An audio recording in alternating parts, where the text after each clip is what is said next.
ఏ ప్రభుత్వము, ముఖ్యంగా ఈ ప్రభుత్వం స్పందించదనుకుంటున్నా. ఎందుకంటే ఒకసారి ధర్మేంద్ర ప్రధాన్ అనే వ్యక్తి రాజీనామా చేసినాడే అనుకోండి ఈ ఒత్తిడి మేరకు, నెక్స్ట్ ఇమ్మీడియట్గా ఎవరు వస్తారు?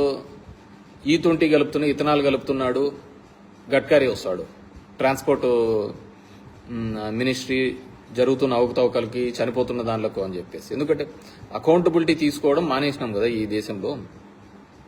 అది ఉద్యోగస్తుల మీద ఒక 3-4 మీద దొబ్బేయడము, ఇదే పరిస్థితికి అయిపోతుంది. సో నెక్స్ట్ ధర్మేంద్ర ప్రధాన్ వస్తాడు. ధర్మేంద్ర ప్రధాన్ అయిపోతాను గడ్కరీకి వస్తాడు.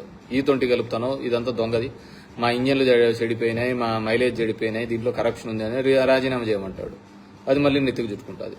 నెక్స్ట్ ఇది అయిపోయిన తర్వాత ఈవీఎంలలో అంత దొంగ మోసం జరుగుతానే లేదు, మళ్ళీ పేపర్ బ్యాలెటే రావాలి అంటారు. ఇవన్నీ వచ్చేగలు మళ్ళీ ప్రభుత్వానికి ఇబ్బంది అయిపోతాయి కదా, మళ్ళీ గవర్నమెంట్కే ఇబ్బంది అయిన పరిస్థితి. ఇప్పుడైతే ఏదో ఈవీఎంలు కూడా నొక్కుతున్నారు, పోతున్నారు, ఎవడో చేతుల్లో ఉంటానే గెలుస్తున్నాము అయిపోతుంది కదా దేశంలో.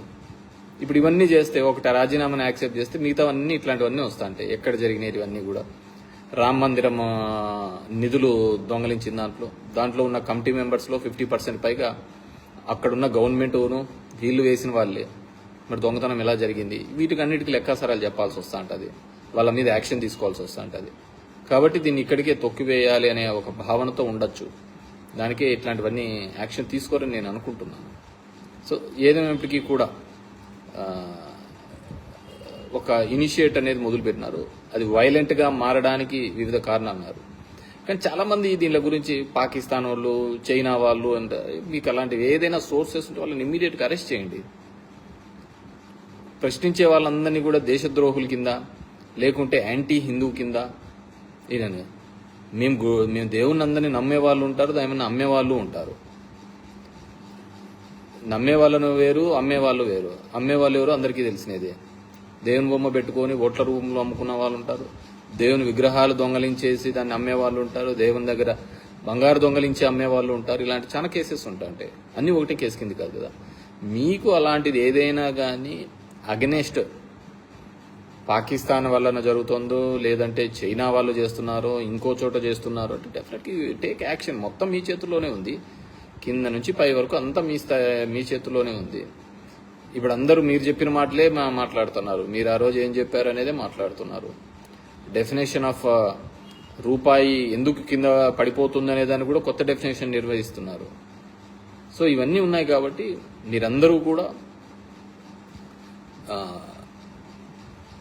నేను ముఖ్యంగా కోరుకునేది, యువతను కోరుకునేది, యువతనే కాదు అందరూ కూడా, ఏజ్డ్ పర్సన్స్ అందరూ కూడా. నేను నిన్న చెప్పాను కదా, సినిమాలలో విలన్లుగా పోషించేటువంటి ప్రకాష్ రాజు, షియాజీ షిండే ఇట్లాంటి వాళ్ళందరూ కూడా ఈరోజు జనం మధ్యకు వచ్చి హీరోలుగా ఉన్నారు. అదే మన దాంట్లో పద్మశ్రీలు, పద్మ విభూషణ్లు, పెద్ద పెద్ద బిరుదులు వచ్చిన వాళ్ళందరూ కూడా పద్మ వ్యూహంలో చిక్కుకున్నారు.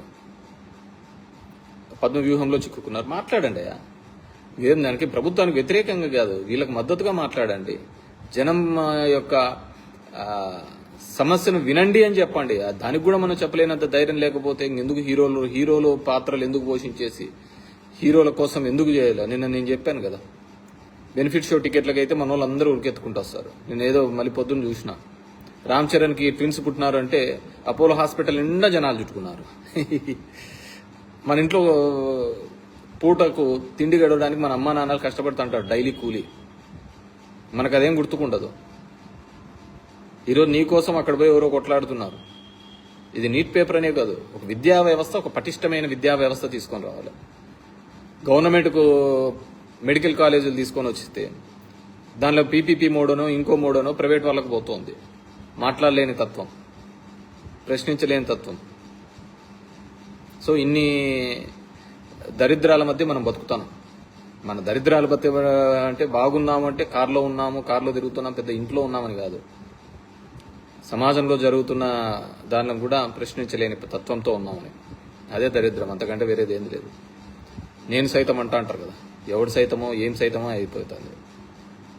నేను ఎన్నోసార్లు చెప్పా, సినిమా టికెట్ రేట్ల మీద 2 రోజుల్లోనే జీవో వస్తుంది.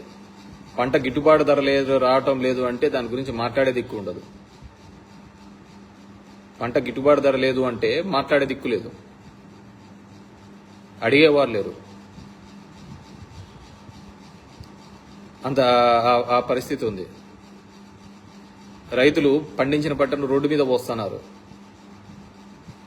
ఎవరు రావటంలే, అడగటంలే, ఇదే చాలే అన్నట్టున్నారు. సో ఆ దరిద్రాల నుంచి బయటపడదాం. కాబట్టి I request all the celebrities, దీంట్లో పర్సనల్గా ఏం లేదు కానీ యు ఆర్ సెలబ్రిటీస్, మీ మాటకు విలువ ఉంటుంది. మీరు మాట్లాడితే 1000 మంది కదులుతారు, స్పందిస్తారు. ఒక ప్రభుత్వాన్ని మీద వ్యతిరేకంగా మాట్లాడటం లేదు, జరుగుతున్న తప్పును ఎత్తి చూపండి చాలు. సేఫ్ హ్యాండ్స్ అంటే సాయిధర్మ తేజ గుంటూరు నడి రోడ్లో ఒక ఆమెకు నగ్నంగా బయటకు పంపించినారు. అంతకంటే సేఫ్ హ్యాండ్స్ ఏంది?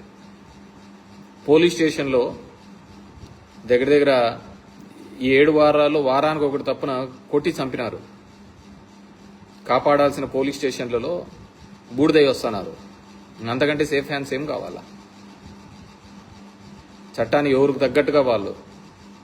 జత్వాని కేసులో చూసినాం, ఒక బ్లాక్ మెయిలరు ఆమె కోసమని 3 IPS ఆఫీసర్లను సస్పెన్షన్లో పెట్టినారు. మళ్ళీ అదే తేల్చినారు.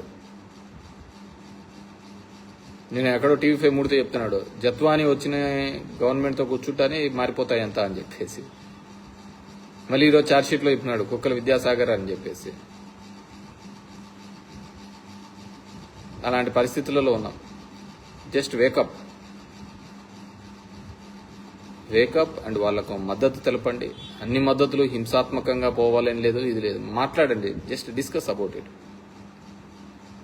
ఇంకా మతం పేరు మీద ఓట్ల కోసము, రాముడి పేరు మీద, అల్లా పేరు మీద, జీసస్ పేరు మీద ఓట్లాడుకోవడానికి కాకుండా చేసిన అభివృద్ధి మీద, చేయబోతున్న అభివృద్ధి మీద, ఈ దేశాన్ని ముందుకు ఏ విధంగా తీసుకోబోతున్నామనే దాని మీద మాట్లాడండి.